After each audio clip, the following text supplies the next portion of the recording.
anong gusto mo mamaya na ulaman? Oh, hep, hep, hep, hep! Saan ka pupunta? Bihis lang po. Nag-shampoo ka ba? Sabon? Toothbrush? Ay, naku. Bumalik ka doon sa CR. Maligo ka, wala kang 20. Sige. Kapatid mo talaga.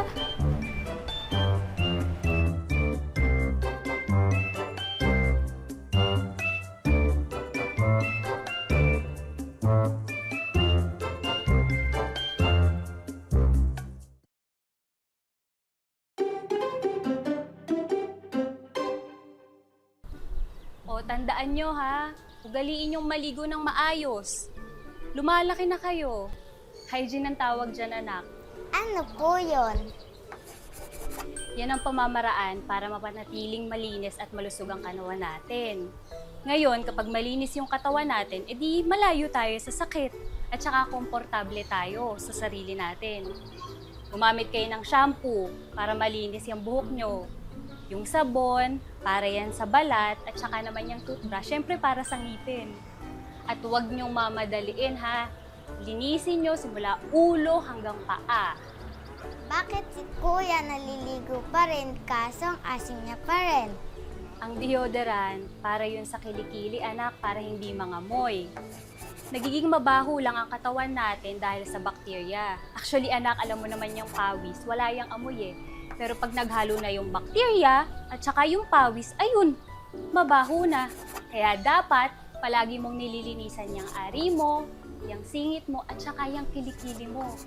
At makakatulong din na kapag pinagpapawisan ka, magpalit ka ng damit.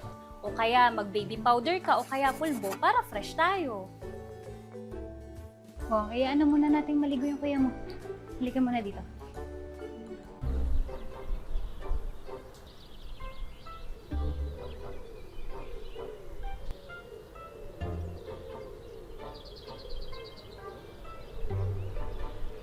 Boy, nakikita kita ha.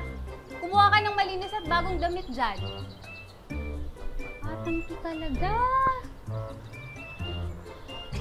Yan.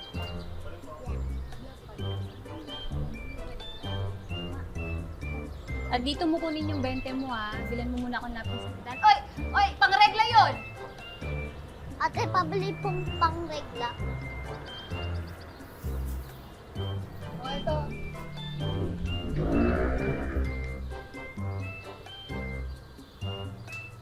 Ay, boy! Huwag kang magpapagabi, ah!